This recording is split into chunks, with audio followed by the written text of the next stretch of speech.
Hello दोस्तों। Good evening, नमस्कार। आप सभी का एक बार जो है फिर से बहुत बहुत स्वागत है आप सभी के अपने यूट्यूब चैनल परीक्षा की शिक्षा में। आशा करते हो आप सभी अच्छे होंगे, आपकी जो तैयारी है बढ़िया तरीके से चल रही है। तो जो बच्चे क्लास में फर्स्ट टाइम में पहली बार है नए हैं, उन सबको बता दीजिए हमारे चैनल पर जो है आपकी बीएड प्रवेश परीक्षा 2024 की जो आपकी तैयारी है बढ़िया तरीके से करवाई जाए। तो जिससे भी तैयारी पूरी करनी है, कंप्लीट करनी है, क्या करेंगे, चैनल को जो है सबसे पहले सब्सक्राइब करके हमारे साथ जुड़ जाएंगे और उसके बगल जो बेल आइकन देगा उसको क्या करेंगे, ऑन कर देंगे। ठीक है, क्लियर है सबको इसके बारे में।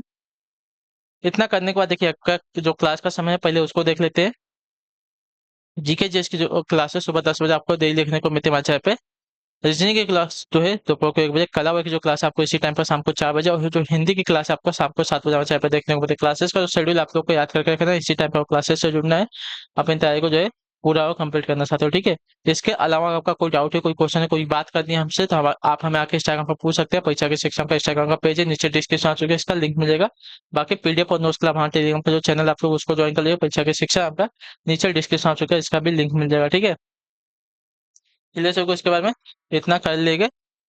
यहाँ पे क्या है, देखिए टेलीग्राम पे आपको डेली बेसिस पे क्लास का अपडेट हो दिया था, और जो कि एग्जाम का अपडेट है वो भी आपको यहाँ पे बताया जाता है। तो आप लोग यहाँ से जुड़ेगा तो आपका कोई भी अपडेट जो है साथियों क्लास के रिगार्डिंग मिस नहीं होगा। तो आप लोग यहाँ से आपके क्या हो जाइए, जुड़ जाइए हमारे साथ। ठीक है, क्लियर सबको इसके बारे में। तो चलें क्लास स्टार्ट करने से पहले जिसने अभी तक देखिए क्लास को लाइक नहीं किया, क्लास को लाइक कर देंगे, क्लास को अपने दोस्तों के साथ जो है शेयर भी कर देंगे साथियों। ठीक है, तो चलिए क्लास स्टार्ट करें। पहला क्वेश्चन देखते हैं क्या देगा, ध्यान से देखिएगा, बताने की कोशिश करिएगा। आपका सही उत्तर का 51 नंबर से आपकी क्लास में। शिवाजी का जन्म कहाँ हुआ था? पूना में, रायगढ़ में, पुरंदर में या सिवनेर में? बताइए, शिवाजी का जन्म कहाँ हुआ था? छत्रपति शिवाजी, ठीक है, इनका जो है, तो शिवाजी का जो जन्म है महाराष्ट्र राज्य के सिवनेर के दुर्ग में 19 फरवरी 1630 को हुआ था। ठीक है, तो जो आपका डी विकल्प देगा आपका पे राइट आंसर होगा। ठीक, क्लियर हो गया इसके बाद। 6 जून 1674 को उन्हें जो है रायगढ़ में मराठों के राजा के रूप में ताज पहनाया गया था। ठीक है, अगला आपका देखेंगे क्या देगा, 52 नंबर। कनिष्क के सारनाथ बौद्ध प्रतिमा अभिलेख की तिथि क्या बताइए? कनिष्क के सारनाथ बौद्ध प्रतिभा प्रतिमा अभिलेख की तिथि क्या है? तो आपका राइट आंसर यहाँ पे हो जाएगा साथियों 81 ईसा वर्ष को। ठीक है, कनिष्क के सारनाथ बौद्ध प्रतिमा अभिलेख की तिथि आपकी 81 ईस्वी है। ठीक है, 81 ईस्वी है। क्लियर हो गया इसका। इस बौद्ध प्रतिमा अभिलेख को जो है कनिष्क के राज्यारोहण के तीसरे वर्ष मथुरा से सारनाथ में स्थापित किया गया था। ठीक है, अगले क्वेश्चन बढ़िया आपका देखें 53 नंबर करेगा, अस्थायी बंदोबस्त बंगाल और बिहार में किस वर्ष हुआ था? बताइए, अस्थायी बंदोबस्त जो है बंगाल और बिहार में किस वर्ष हुआ था? तो 1793 ईस्वी में। जो आपका दिया गया बी विकल्प आपका राइट आंसर। ठीक है, बंगाल, बिहार एवं उड़ीसा में वर्ष 1793 में लॉर्ड कॉर्नवालिस द्वारा अस्थायी बंदोबस्त की व्यवस्था प्रारंभ की गई थी। ठीक है, यह एक भू राजस्व प्रणाली थी जिसके अंतर्गत जमींदारों द्वारा प्राप्त राजस्व में कंपनी की हिस्सेदारी को अस्थायी रूप से निश्चित कर दिया गया था। ठीक है, अगले क्वेश्चन बढ़ेंगे 54 नंबर क्या देगा, अर्थशास्त्र के जनक कौन है? तो इसका राइट आंसर आपका हो जाएगा साथियों एडम स्मिथ। जो आपका दिया गया ये वाला विकल्प आपका राइट आंसर होगा। अर्थशास्त्र के जनक आपके स्कॉटलैंड के प्रसिद्ध दार्शनिक, नीतिवेता नीतिवेता और अर्थशास्त्री आपके एडम स्मिथ थे। ठीक है, उन्होंने सबसे पहले मुक्त बाजार आर्थिक सिद्धांत की नींव डाली थी। ठीक है, अगले क्वेश्चन बढ़ेंगे क्या देगा, 55 नंबर। ऋग्वेद में कितने सूक्त हैं? बताइए, ऋग्वेद में कितने सूक्त हैं? तो देखिए ऋग्वेद में कुल आपके 10 मंडल, जिनमें आपकी 10,580 आपके ऋचाएं हैं और 1,028 आपके सूक्त हैं। ठीक है, 1,028 आपके सूक्त है। तो जो आपका पीला विकल्प देगा आपका राइट आंसर। ऋग्वेद जो है विश्व का प्राचीनतम रचना मानी जाती है। ठीक है, ऋग्वेद को जो है विश्व की प्राचीनतम रचना मानी जाती है। 56 नंबर क्या है, पश्चिमी घाट की सबसे ऊंची चोटी कौन सी? बताइए, पश्चिमी घाट की सबसे ऊंची चोटी। तो पश्चिमी घाट की सबसे ऊंची चोटी आपकी जो है अनाईमुड़ी है। जो आपका दिया गया यहाँ पे बेला विकल्प आपका राइट आंसर होगा। ठीक है, क्लियर हो, यह केरल राज्य में स्थित है और इसकी ऊंचाई जो आपकी देखिए 2,695 मीटर है। ठीक है, और यह पश्चिमी घाट में की सबसे ऊंची चोटी है। अगले क्वेश्चन बढ़ने के बाद 57 क्या है, सहारा रेगिस्तान की गर्म, शुष्क, धूल भारी धूल भरी स्थानीय हवाओं को क्या कहते हैं? सहारा रेगिस्तान की गर्म, शुष्क, धूल भरी स्थानीय हवाओं को क्या कहते हैं? तो जो हरमटन कहा जाता है। जो आपका दिया गया यहाँ पे डी विकल्प आपका राइट आंसर होगा। ठीक है, क्लियर है को। यह उत्तर पूर्व से दक्षिण पूर्व दिशा में चलती है, इसे डॉक्टर वाई भी कहा जाता है। ठीक है, क्लियर है को इसका। और सिरोस्को जो है देखिए सहारा मोस्टल से इटली की ओर बहती है। मिस्ट्रल जो है दी गई है ये फ्रांस से भूमध्य सागर की ओर बहती है। और चिकुन जो दी गई है अमेरिका से कनाडा की ओर बहती है। ठीक है। 1757 ईस्वी में हुई प्लासी के युद्ध में किसकी हार हुई थी? 1757 ईस्वी में हुई प्लासी के युद्ध में किसकी हार हुई थी ना? तो हार जो हुई थी आपकी अंग्रेजों के हाथों से सिराजुद्दौला को हुई थी। जो आपका ये वाला विकल्प देगा आपका यहाँ पे राइट आंसर होगा। ठीक है।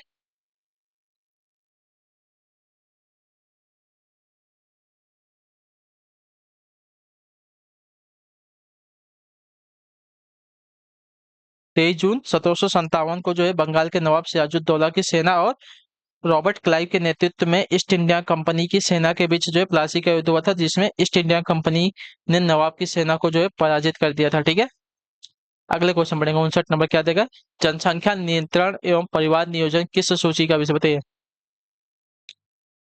तो ये जो आपका समवर्ती सूची का विषय होता है, जो आपका सेल अभी कब देगा आपका यहाँ पे सही उत्तर होगा। ठीक है। Clear question. समवर्ती सूची के अंतर्गत विषयों को जो है कानून बनाने की शक्ति संसद व राज्य विधानमंडल दोनों के पास होती है। ठीक है। अगले क्वेश्चन में आपका देखेंगे 60 नंबर। बताएं कि कोशिश करेंगे आपका राइट आंसर होगा। किस गवर्नर जनरल के शासनकाल के दौरान भारत को ईस्ट इंडिया कंपनी के हाथों से स्थानांतरित करके जो है ब्रिटिश क्राउन को जो है सौंप दिया गया था? तो आपका राइट आंसर हो जाएगा साथ ही लॉर्ड कैनिंग के, जो आपका दिया गया यहाँ पे ये वाला विकल्प आपका राइट आंसर होगा। ठीक है। 1857 ईस्वी के विद्रोह के पश्चात जो 1858 ईस्वी के भारत सरकार अधिनियम के तहत ईस्ट इंडिया कंपनी के शासन को जो है समाप्त करके भारत का जो शासन है महारानी विक्टोरिया के अधीन कर दिया गया। भारत के अंतिम गवर्नर जनरल आपके लॉर्ड कैनिंग को जो है भारत का प्रथम वायसराय बनाया गया था। ठीक है। अगले क्वेश्चन है आपका 61 नंबर। तिहरी बांध किस नदी पर स्थित है बताइए? तिहरी बांध जो है किस नदी पर स्थित है? तो तिहरी बांध जो है देश का जो है सबसे ऊंचा बांध है। ठीक है। और ये जो है उत्तराखंड राज्य के तिहरी में भागीरथी नदी पर स्थित है। ठीक है। भागीरथी नदी पर जो आपका दिया गया यहाँ पे सी वाला विकल्प आपका राइट आंसर है। इसका निर्माण जो है वर्ष 2006 में हुआ था। यह बांध जो आपका देखिए 260.5 मीटर ऊंचा है। ठीक है। अगले क्वेश्चन बढ़ेंगे 62 नंबर। अंतिम मुगल शासक कौन था? तो अंतिम मुगल शासक की बात करें तो आपका राइट आंसर बहादुर शाह द्वितीय था, जो आपका दिया गया पे टी वाला विकल्प आपका राइट आंसर होगा। ठीक है। क्लियर को अंतिम मुगल शासक बहादुर शाह जफर द्वितीय थे। ठीक है। जो कि उर्दू के प्रसिद्ध शायर भी थे। उन्होंने 1857 ईस्वी में प्रथम भारतीय स्वतंत्रता संग्राम में भारतीय सेना का नेतृत्व किया था, जिसमें पराजय के बाद अंग्रेजों ने उन्हें म्यांमार की जेल में जो है भेज दिया था। ठीक है। और वहां पर उनकी जो है मृत्यु हो गई थी। अगले क्वेश्चन में आपका देखें 63 नंबर। स्वराज पार्टी का स्थापना किसने की थी बताइए? स्वराज पार्टी का स्थापना किसने की थी? स्वराज पार्टी की स्थापना आपकी सी आर दास और मोतीलाल नेहरू ने की थी। जो आपका दिया गया यहाँ पे ये वाला विकल्प आपका राइट आंसर होगा। ठीक है।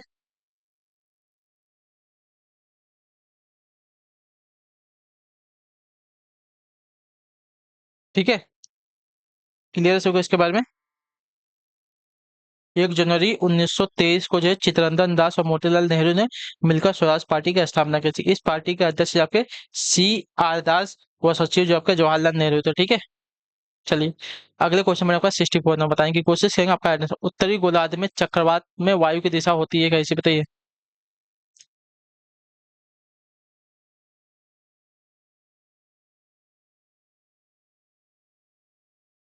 बताइए इसका आंसर क्या हो जाएगा? उत्तरी गोलार्ध में चक्रवात में वायु की दिशा कैसी होती है? तो उत्तरी गोलार्ध में चक्रवात की वायु की दिशा आपकी होती है साथियों घड़ी की सुई की विपरीत दिशा में। ठीक है। तो आपको जो दिया गया यहाँ पे पीला विकल्प आपका राइट आंसर होगा। ठीक है। क्लियर होगा इसके बारे में।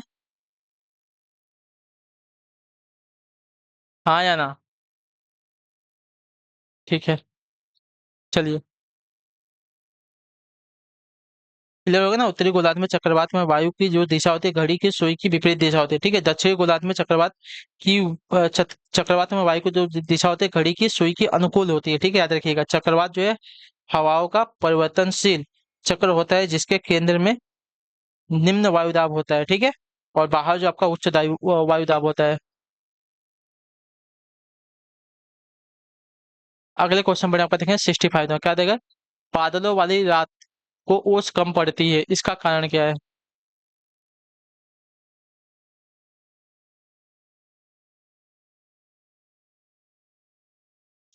बताइए। तो इसका कारण है धीमा विकिरण, जो आपका दिया गया यहाँ पे ये वाला विकल्प आपका राइट आंसर होगा। बादलों वाली रात्रि में धीमी गति के विकिरण की वजह से जो है ओस कम पड़ती है।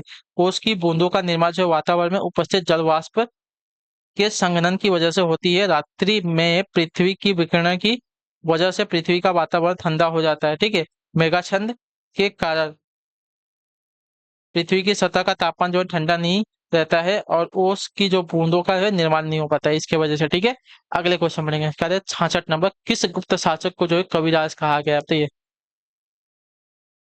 किस गुप्त शासक को कविराज कहा गया है? तो आपका राइट आंसर समुद्रगुप्त को, जो आपका ए वाला विकल्प देगा आपका राइट आंसर होगा, ठीक है। क्लियर से क्वेश्चन में गुप्त वंश के शासक समुद्रगुप्त को जो है एक अच्छे शासक एवं कवि कहा गया है, ठीक है।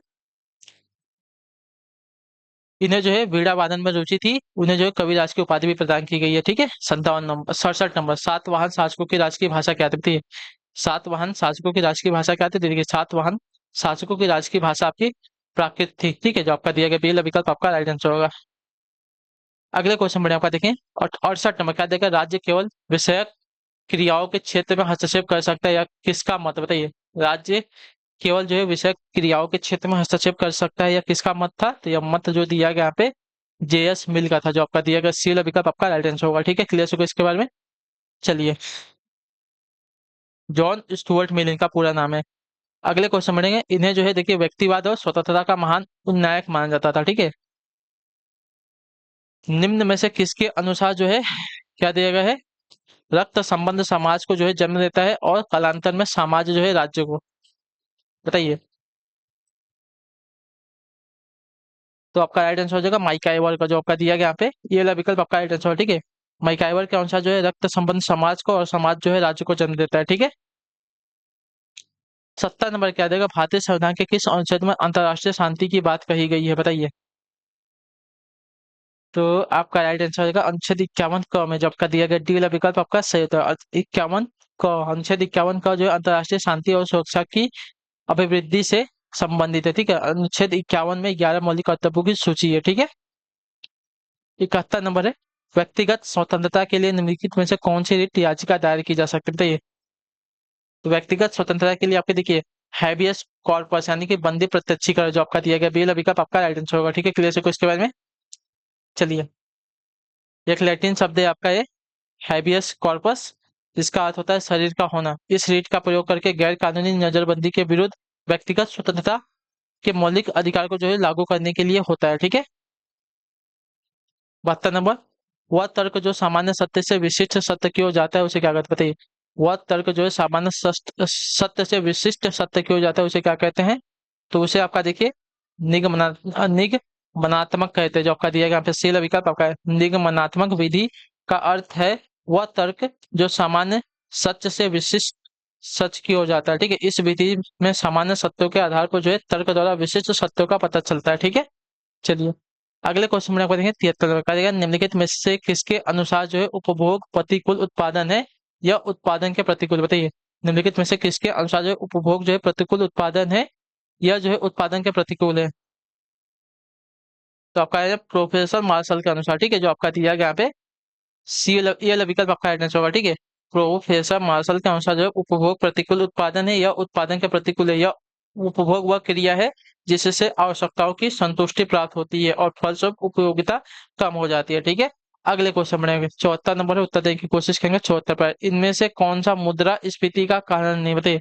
इनमें से कौन सा जो दिया गया मुद्रास्फीति का कारण है? तो मुद्रास्फीति का कारण जो दिया गया उत्पादन में वृद्धि नहीं होता, ठीक है। जो आपका दिया गया डी वाला विकल्प आपका है उत्पादन में वृद्धि जो मुद्रास्फीति का कारण नहीं होता। मुद्रास्फीति के निम्नलिखित कारण: सरकार की मुद्रा संबंधी नीति, घाटे का वित्त, शाखों को निस्तार, ठीक है, शाखों का निस्तार, प्राकृतिक विपत्तियां, मुद्रा की चलन की गति में वृद्धि, युद्ध जनित मुद्रा प्रसार, उत्पादन में कमी, ठीक है। ये सभी जो आपके मुद्रास्फीति का कारण हो सकती है, लेकिन मुद्रा उत्पादन में वृद्धि जो है मुद्रास्फीति का कारण नहीं होगा। 75 नंबर है, आखिरी क्वेश्चन रहेगा आज का। कोयला उत्पादन में भारत का विश्व में कौन सा स्थान है? कोयला उत्पादन भारत का विश्व में कौन सा स्थान था? कोयला उत्पादन भारत का विश्व में स्थान आता है साथियों दूसरा, ठीक है। क्लियर है सबको इसके बारे में। चलिए, तो इसी के साथ जो आपकी क्लास है आज की यहीं पे क्या करते हैं कंप्लीट करते हैं। आई होप कि जो क्लास अच्छी लगी होगी आपको। अच्छी लगे तो क्लास को लाइक कर देगा, चैनल पहले चैनल को सब्सक्राइब, और हमें जो है कमेंट अपनी राय क्लास के बारे में जो देगा आपको क्लास कैसी लगी। तो हम आपसे मिलते हैं आपकी अगली क्लास में। तब तक के लिए टाटा बाय बाय, जय हिंद। ये बात आपके क्लास से जुड़ने के लिए बहुत बहुत ही धन्यवाद साथियों। तो शाम को 7 बजे हिंदी वाली क्लास आप लोग आ जाएगा, हम लोग आपको वहां पे मिलेंगे, ठीक है। चलिए, तब तक के लिए टेक केयर।